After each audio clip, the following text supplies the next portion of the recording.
out But of 10. in animation and cartoon, it just Makes more doesn't. sense. It doesn't look as ridiculous because you're Yeah. like, okay, it's not real life. It's all anime. TNMP, the Nerdy Misfit Podcast, with your hosts, Connor O'Neill and Matthew Hughes.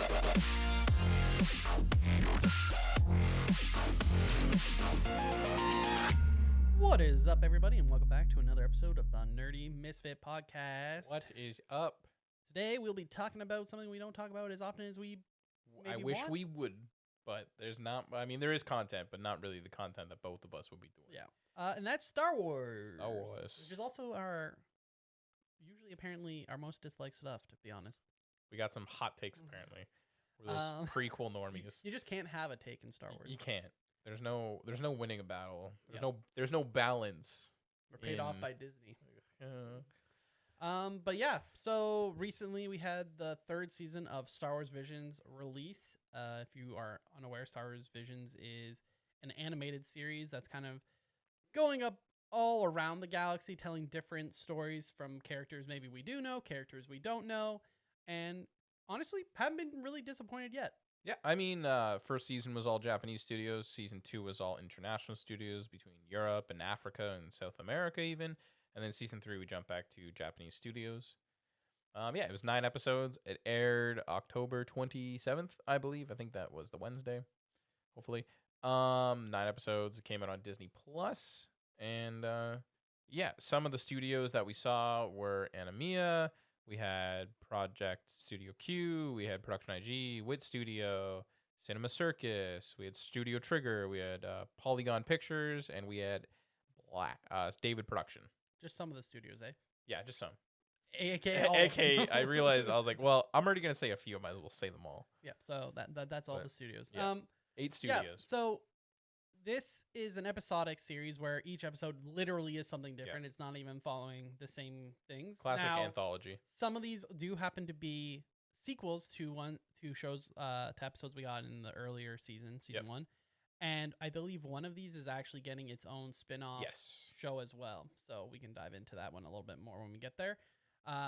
Basically, the way we're going to break down this episode is we're just going to go through each episode. Episode by episode. Kind of say what we liked, what we didn't like, etc. And then at the end, we'll just say overall if we recommend it. But I mean, I feel like it's safe to say pretty yeah. If you've seen season 1, I feel like you should watch season 3. You should watch season 3 and season 2. Why not? No further ado, let's jump into episode 1, which is The Duel Payback. Payback, yes. And this was the Anima and Kamikaze Duga yeah. Studios. Sequel to The Duel from season 1. Connor, what'd you think of it? So it's worth noting that I did not watch any of season 1 going into season 3, which I probably, in hindsight, I definitely should have. Yeah. Because some of these I'm like, I don't even remember. I don't remember this character at all. Yeah.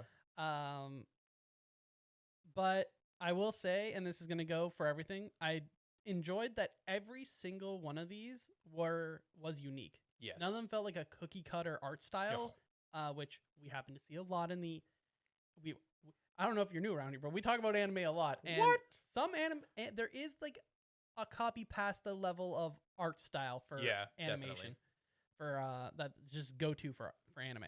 And I really like that we had 9 different studios, but also 9 different art styles, 9 different styles, not completely different styles of animation per se, but definitely their own art style that they took into their story. Agreed. That being said, this one definitely had a unique art style.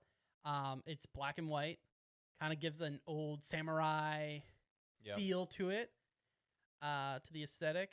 And I mentioned this to Matt off of the podcast, which is the katana lightsabers look cool, but make no sense. But also, if you try to make sense of a lot of stuff in Star Wars, you're already going the wrong. Yeah, that's the wrong direction. You're not in Star Wars for trying to make sense of it all. So it looked cool.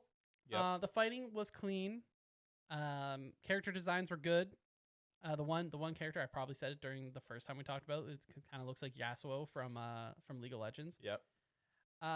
I will say though, there were moments where it felt like the show wasn't at like a 30 frames per second or something. It almost felt like it was, I don't know if that's on purpose or what, but there were like times where it almost felt choppy, but not at just random not like a random points. It almost felt like maybe it was intentional. I'm not too sure. but that was a little hard to get used to.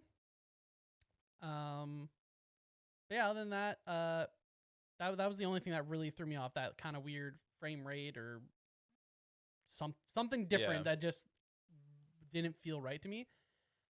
The CGI it just didn't blend well when they did use it, but it wasn't horrible. I think part of it is that we're going for this old black and white feel. Yeah. But then we're using a 3D style. And it just didn't feel like it blended well with the black and white as well as I would want. Yeah. But it was still solid. The animation for the fights was good, so and that's the dual payback. Obviously there was gonna be a duel.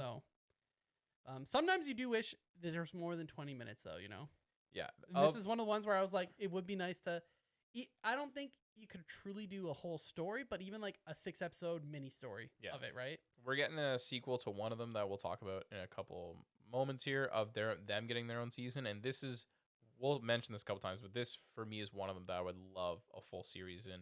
Just like 6 episodes. Just give me a little nothing bit crazy. more of a setup as to how we got here. Yeah. Then obviously include what we've already seen, and then a little bit more of a conclusion. Yeah, but a more smooth conclusion to end the story. I mean, for me, I love this black and white style of animation. Because to me, it gives me like this pencil drawn. Yeah, it feels like they made it and then didn't color it, right? Yeah, like they're just like, but not in a bad way. No. For me, it kind of gives different. me. How often do you see a black and white anime? Exactly, and then their use of color makes the story so much more intense, which makes up for that even because like as soon as the lightsabers are unhilted, you're like, whoa. Like it makes it pop, which makes you more invested in the story. And then I have my notes because I had the subtitles on that. It's fun to see Ewoks because in the subtitles it said just speaking Ewoknese. Ewoknese. And I was like, wow. I know that that's canon, that Ewoknese is like a language, which is funny to me. But it was cool to see various like alien races throughout the episode that have that like hint of samurai decor uniform, like, the fight scenes were good, and the story of revenge is always neat. There was so many unanswered questions where I'm like, give me, like you said, like give me a little bit more. Give me those 6 episodes because I'd love to, because we don't really know quite, like if you were to try and make this canon, like no idea where this even takes place. Yeah. If it could be during the rise of the Empire and just some random planet, could take hundreds of years before everything else in theory. Well, I guess not actually because we see like the AT-ATs and stormtroopers and stuff, but I would love just more. Then we jump into episode 2, the Song of Four Wings by Project Studio Q. I thought this one was very vibrant, which is ironic, obviously. I think. Yeah, we went from a black and white to a very colorful explosion. Yeah, statistically speaking, when it comes to anthology series, they do say like take your time because the episode you watch will be directly affected by the one before and the one after.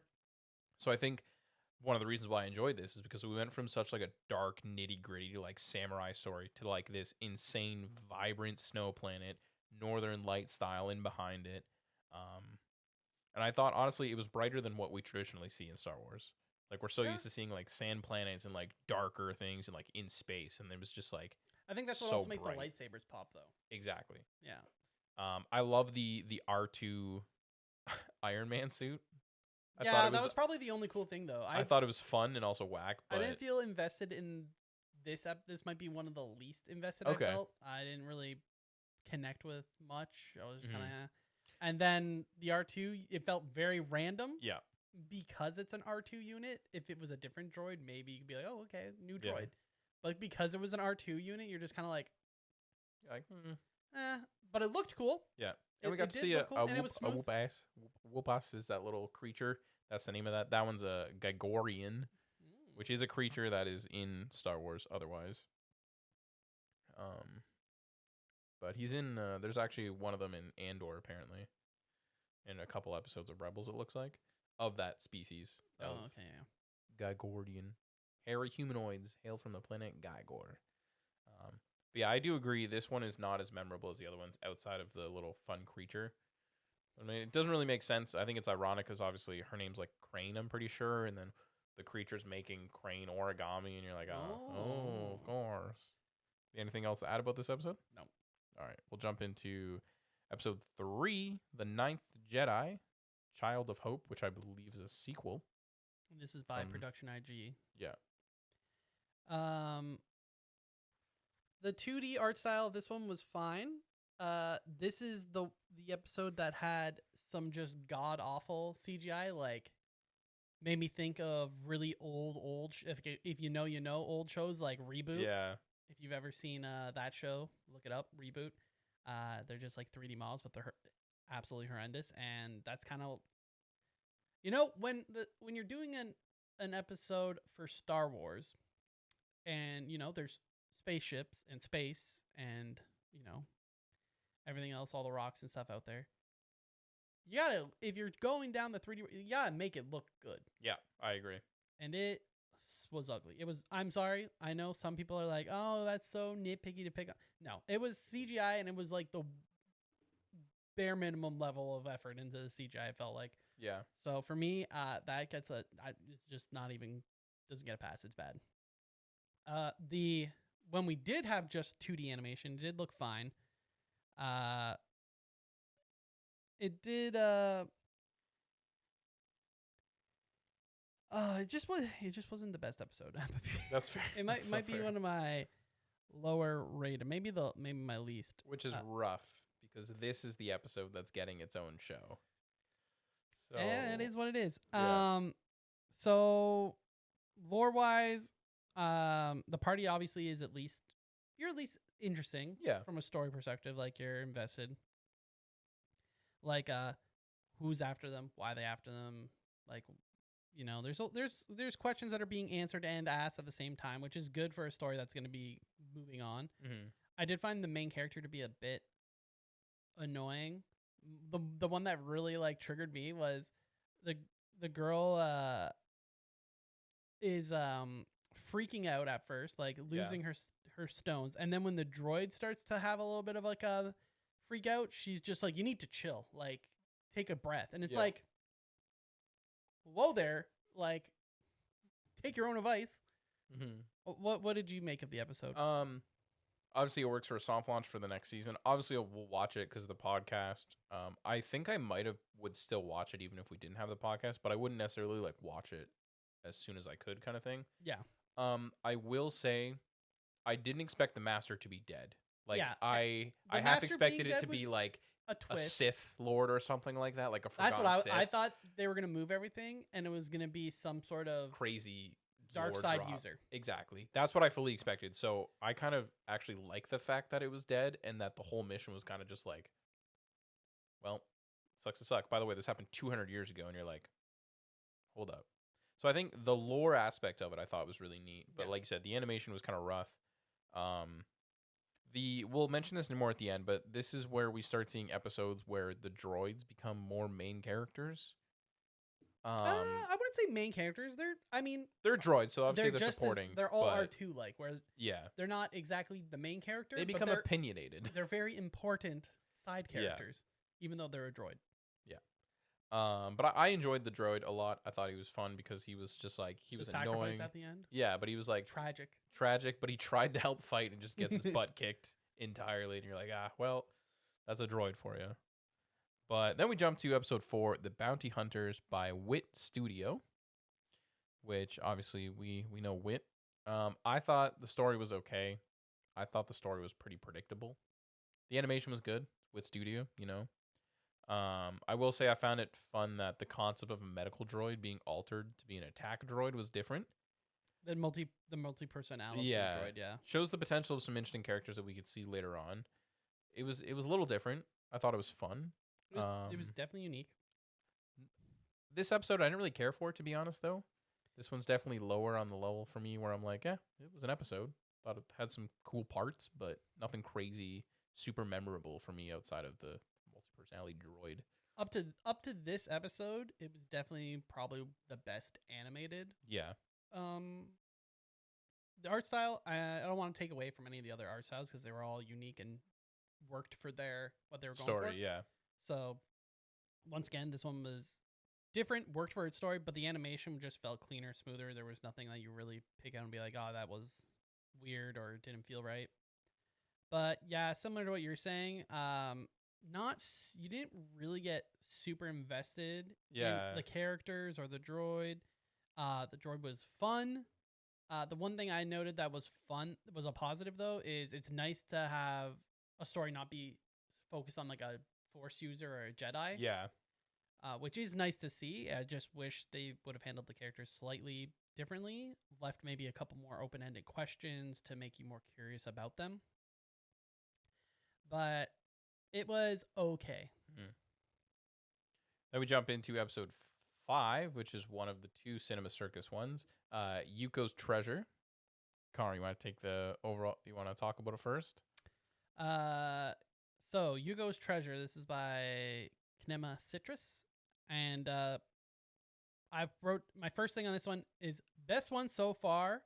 Thought the animation was clean, story was solid, and then I wrote, I don't know, WTF, a bear droid, but I liked it. The art style was very cute and fun. It gave it was very modern, but a modern version of almost like an old cartoon. Yeah, it was a weirdly like nostalgia feel, Yeah. which I enjoy because we're on Tatooine. So that it's Yeah, almost we're they on almost played Tatooine. into it a little bit. Old school Star, we got Yeah. the start of Star Wars, really. Yeah, there is a ton of Easter eggs. In both senses Yeah. of episode 1 and episode 4, both. That's where we start. Yeah, exactly. I also thought that the villain was not. You weren't like, when you think of Star Wars, you think of the most iconic villain. Some people say ever. Yeah. And rightly so. Very fair. But that's because Darth Vader is like menacing and Yeah. and evil. These ones were like silly. They were like Yeah. silly, just fun. Not obviously dangerous, but they played more up to like Team Rocket kind of vibes, which I liked. Yeah. I really thought the lizard creature in the caves when he's like sneaking behind, I thought that was hilarious. I Yeah. don't know why I thought it was so funny, but definitely gave me a chuckle. And it was just a really feel good, other than the story of the main character. But yeah, but we get over that. but it had you, even if you lose family, there's still people that can be close to you, or in this case a bear droid, and a new person can join your family, and you're not alone kind of idea, right? And so that was a feel good moment, and the kind of like hologram file seeing his parents, that was kind of a sweet little like down memory lane where we get a little bit extra lore for the character, but also kind of like closure for the main character, since obviously his parents passed away when he was like a baby, basically. Yeah. But what about you? I mean, I don't know how a bear microwave droid really makes sense, but I loved it. Well, why can't a droid just microwave stuff? If you think of all the things R2 pulls out, That's of what I his mean. little... That's why, but I'm not questioning it. I'm accepting it. We also and don't I know love if it. it's technically a microwave. That could have been an air fryer. Could have been an air fryer. Could have been a toaster oven. Could have had a lightsaber in there, and he was just using the that from to the heat it lightsaber. up. I really enjoyed going back to Tatooine and not following a Force-based story, which is really good. So the animation was cute. It was just a fun episode. Definitely one of the best animated episodes, in my opinion. Yep. I would love to see more of this world. I just didn't have many dislikes for this episode. That's what I mean. Like, it was fun. Characters were great. There was a lot of Easter eggs on Tatooine. Like, obviously, we see the Jawas. There's a lot of like we saw ships. the walking, all the creatures that walk in by the special edition that was in Star Wars. That walked by that one street. It was Yeah. all the same things. The rude dude still works in the cantina, not caring about droids or children. Just like, it was great. But it was like good you attention said, to detail and just fun. It was just I no complaints on this one. And then we jump to episode 6, which is The Lost Ones, which is a sequel to The Village Bride, which was in season 1, done by the same studio that did Yuko's Treasure, Kinema Cinema Circus. I personally don't remember really caring for the Village Bride episode in season 1. Don't even really remember it. But I thought the animation was alright. It was good. Some interesting backgrounds. I just wish I cared more about the characters for this episode, to be honest. But I thought the animation of the lightsabers was really good. Yeah, I also wrote the katana lightsaber makes a return, because it was like the hilt, and which obviously looks cool. Like you said, the characters, it's just tough. Like you're like, you don't even care for really the Jedi or Padawan. There's just not much to be like, wow, yes, I love these characters. The one thing I wrote was, I also don't know what the heck they used to blow up the Star Destroyer, and that because they used some sort of device that I assumed at first was just gonna be a bomb, but then the same device was used in her one-on-one with her old master. Yeah, and they didn't blow up. It was just like showing smoke or some sort of substance, something or other. Yeah, and I was like, oh, what? How did this blow up the ship? If it's what compared to what it's doing to a humanoid? Yeah, exactly. So that was a little confusing to me. Don't know what was going on there. It kind of followed like you're a little bit of a cliche story where it's like my masters taught me all this and what I need to do to be a good Jedi or whatnot. Yeah, and then the master ends up being evil. And it's like, you're not even following your own teachings. Like, you're not my master, blah, blah, blah, blah. I don't know. We've seen it before in Star Wars, it's basically. nothing. Yeah, this episode just kind of, the animation wasn't bad. It just, the story was good. what the fight scenes were good. It's just, it's just more the characters for this one. Yeah. And the overall story were just like. The episode just dragged on, in my opinion.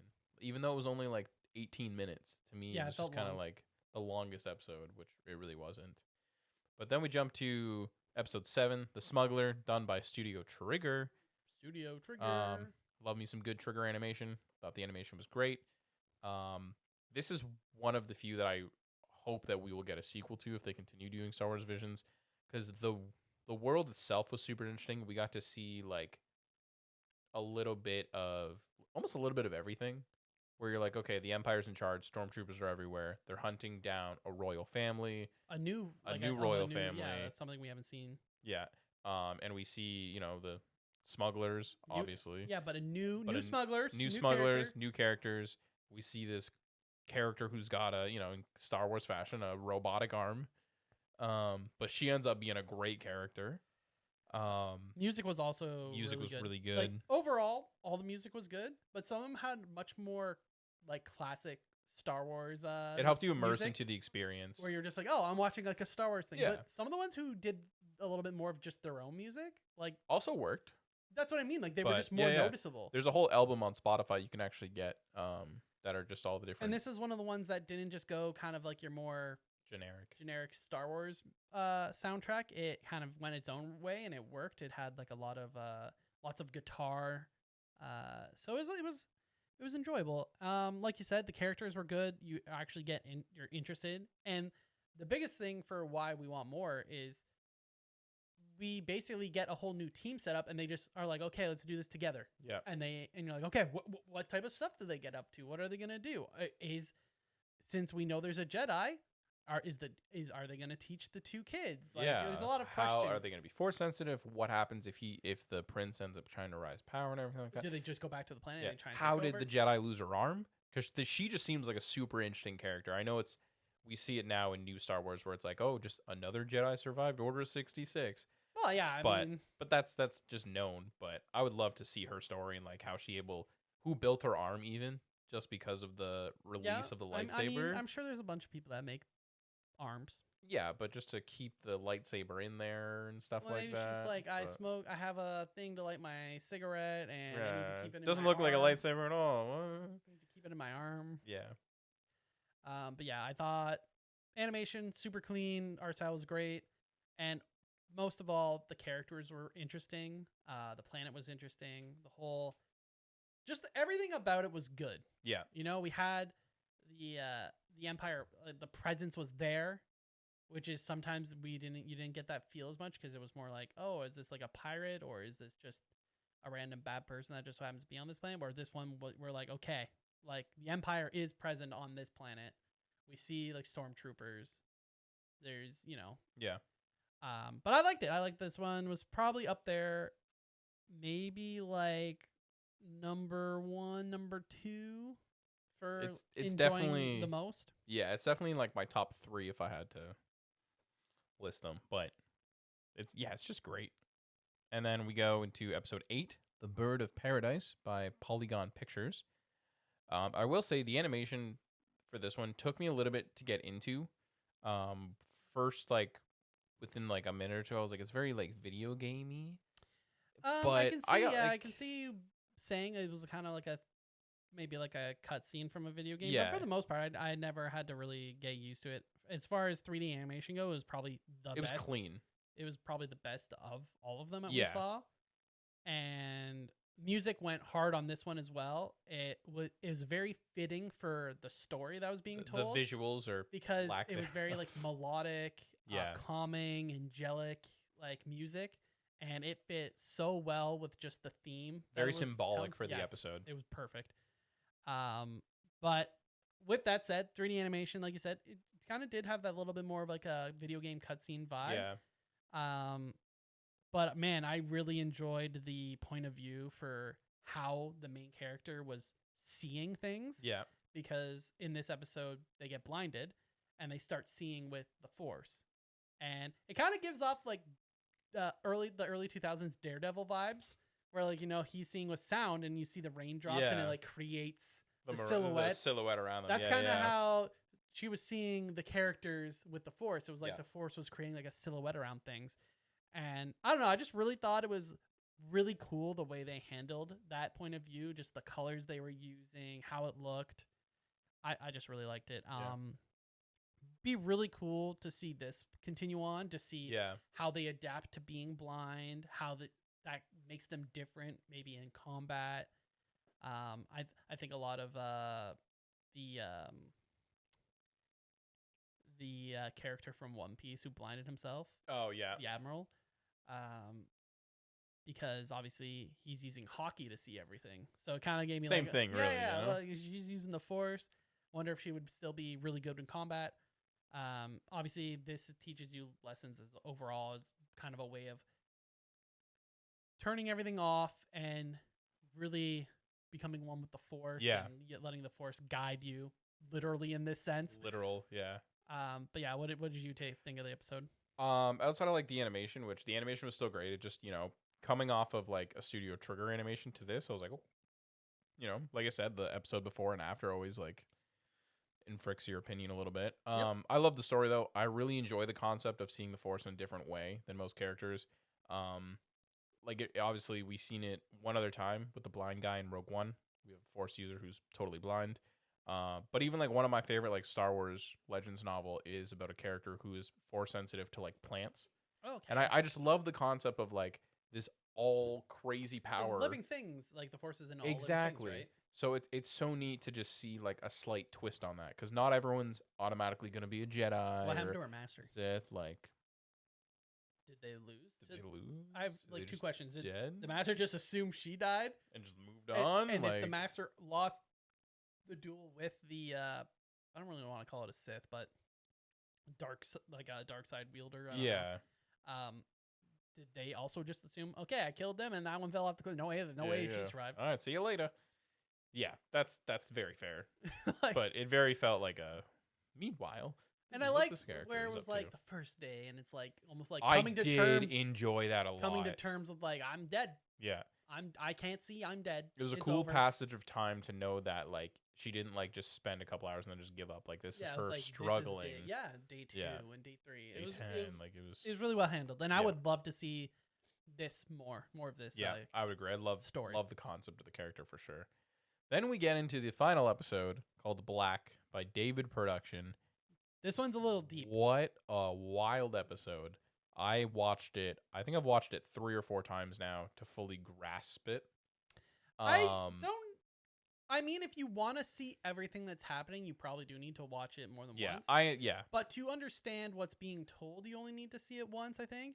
It wasn't my favorite, but I can appreciate Yeah. the artistic freedom yeah, of the artistic everything. journey that you're being taken on. both with the music, with the visuals. There is a cool video on YouTube that shows the drawn, like the hand drawn. What's the word I'm looking for? My gosh, it compares the animation to it of like the hand drawn before everything gets added, so you can see like Oh, a play by play, I which is see. really good. I don't like. Obviously, you have the description here of what it's actually about. I just thought it was a montage, basically, of the stormtroopers during the original trilogy trying to survive. Okay, interesting. Because you literally see like the Death Star getting blown up, and you see the stormtroopers literally fighting each other to be like, no, like I need to survive, you need to survive, kind of thing like that. Yeah, when I watched it, I just took it as we're watching like the PTSD of one of one trooper. That's kind of how I That makes sense. Yeah. took it when I watched. I really loved the art style. Was good. It really just fit like the chaotic Yeah. There was no stopping elements this of it. episode. There was because we were really just being past, present, like we were just being pulled back and forth all over the place, and it just fit really well. The 3D, I wrote down that because I really liked the way they handled like the ships, where they were like not like very detailed drawn. They were a little bit more simple, but it like was really smooth with the way they were handling all the combat in the air. And I was like, I'd take that over 3D animation any day. Yeah, that's very fair. But overall, episode's a bit of a fever dream. That is, I think, is a great way to describe it's just this. like you're like, there's just so much going on. The jazz music. The jazz music throws me off so much in a good way because it's not what you'd expect for this episode. And yeah, it kind of fits though with all it does. With like the fast quick cuts and the right? quick move-ins and like, oh, we're here now. We're here now. We're here. Like, oh, and no, we're having like 2, 3, 4 different images going on all at the same time. But it's also something you don't really think about is there are stormtroopers that end up defecting or leaving after everything that happens that didn't just die. Yeah. And like, what must be going on for them? Yeah. What must they be? How are they still surviving, like in their head and stuff like that? For sure. So this one was definitely it was a little bit more dark. From a if anyone that has served or has personally served, obviously this is something that a lot of people go through, and it kind of hits probably a lot harder for those people. Yeah, definitely. But yeah, it definitely gave a side of Star Wars that I don't think a lot of people think about, like that soldier element of it. And yeah, it was very harrowing, dark, interesting. Yeah. But yeah, so overall, what'd you think of the season 3? I would say I loved it. There was only like 2 episodes that I really didn't care for or didn't like. Yeah. Of 9. Which is 7 out of 9 is not bad at all for enjoyment. Like, did I want all of them to continue and see more of? Not necessarily. But you don't need to when it comes to an anthology show. But I also appreciated the ones that I maybe didn't feel as deeply connected or wanting more of. I still enjoyed. Exactly.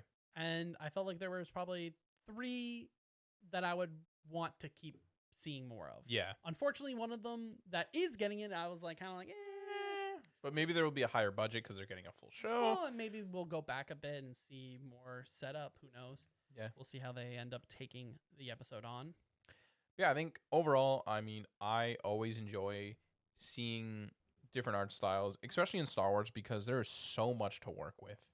There's so much, like, you have the High Republic, you have the Reign of the Empire, the First Order, you have... Well, and we've talked about it off podcast. Star Wars just seems like such a great series to do. Anything animated, yeah. Like, it's just, you can do a story about Jedi, something very simple, like just follow a book or a comic. Yep. But you can also just do like a smuggler story. Exactly. Easily. Or you can do a story about just droids. Yeah. Like, and people will watch it, and it just, I don't know, there's something about animation. Maybe it's because we both watched like the Clone Wars and stuff. Yeah. Where like lightsaber duels just look so good, because sometimes lightsaber duels can be a little bit redonkulous. Yeah, but 9 times out of 10. But in animation and cartoon, it just makes more sense. It doesn't look as ridiculous because you're like, okay, it's not real life. It's all animated. Yeah, it it's makes not sense. real. Yeah. Whereas when you watch it happen in real, I remember a lot of people when I first watched like episode 2 when Yoda's fighting, they're like, "This is ridiculous. Like, it's just stupid." And as a kid, obviously that's when I'm watching and I'm a kid and I'm just like, "Nah, that was the most epic thing I've ever seen." 10 out of 10, great fight. Yeah. But obviously other people are like, that was dumb. But would it be as dumb if it was cartoon and animated? No. It probably wouldn't look as dumb. Exactly. Yeah, I think if you are a fan of anime and you're a fan of Star Wars, give the entire show a try. Yeah, all seasons. Like all 3 seasons, all insanely different, unique style animations. I mean, season 2, you got some stop motion from Aardman Studios, for example. Yeah, the stop motion was cool. Love the pod racing style. But like you said, like the joys of Star Wars animation is that none of these episodes necessarily, some of them technically do, but most of them don't necessarily take place during the main Skywalker saga. Like, And these if they are do, just some of them are just like so adjacent. Like, oh yeah, there's stormtroopers here. Oh, okay, cool. We're gonna move on. And you're like, oh, okay, so I kind of know the general time frame. It's more of a timeline thing, Yeah. really. Like, okay, this plan has been taken over by, XYZ. by the Empire. Yeah. Okay. Cool. I kind of have an idea of whereabouts we are now. Yeah, exactly. I mean, music-wise, it's Star Wars. I've never watched anything Star Wars-wise and been like, man, that music was terrible. We are getting to the point where you can say, like, do something different, I guess. Yeah. But even in these episodes, some of them did. And it sells. It works. But I feel like when you get chosen, right? Disney's like, hey, we want you to handle an episode of Star Wars Visions. Yeah. Don't you want to use Star Wars music?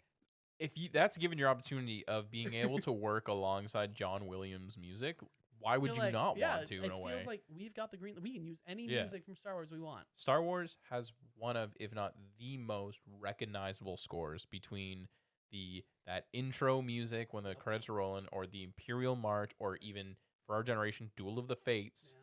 Like, they have some of the most recognizable scores in cinema history, and I will stand by that. I feel like that is totally reasonable. Because, like, when I think of scores for films, the only other one that I, like, really think of is obviously the Jaws music. Jaws is good. Jaws is a big one. Inception. Inception's Dark good. Knight, Dune. That's still all, like, why am I drawing a blank on his name now? It's not Christopher Nolan, because that's the director. It's not Hans Zimmer. It is Hans Zimmer. It is Hans Zimmer? Yeah. Okay. That's not even, I was like, is that? I get Hans Zimmer. There's another bigger one that does Henry Jackman. He's another big composer. But I think, like, within the last 15 years, it would be a lot of Hans Zimmer with Inception, and then the guy who did Hans Zimmer is basically Christopher Nolan's buddy.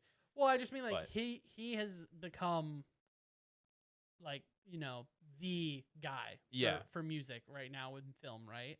But I would say whoever did, like, the Avengers theme, like, that's super recognizable for us. That's fair. That was really well done as well.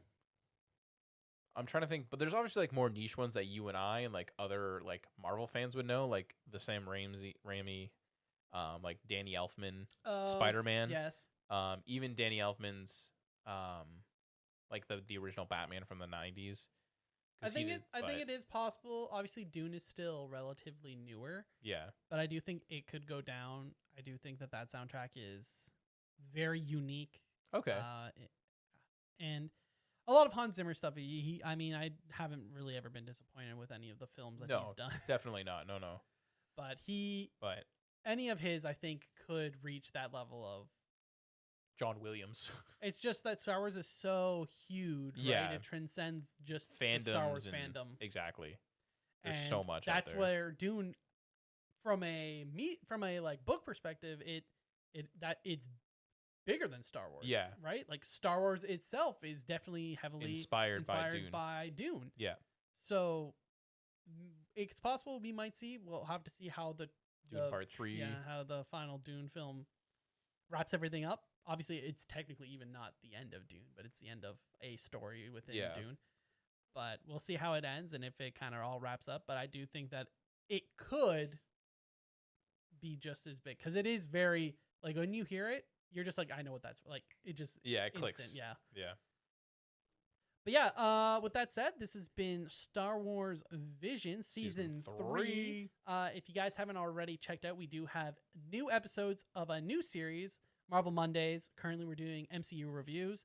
When this comes out, we would have just released Iron Man, which is the first film of the MCU. Yeah. So if you're a fan of Marvel, you should like and subscribe. Or if you like anime, or if you like Star Wars, or other just nerdy content in general, Connor and I will be here every Wednesday, giving you the most randomest news between One Piece, Star Wars, anime, stuff like that. So stay tuned for that. Make sure you got that notification bell on for us to give you that fun knowledge, so you guys can listen to Connor and I rant and chat about, like Matt trying to end this podcast. Yep, pretty much. All right, but yeah, other than that, we'll see you guys next Wednesday for another episode of the Nerdy Misfit Podcast. See you then. Bye.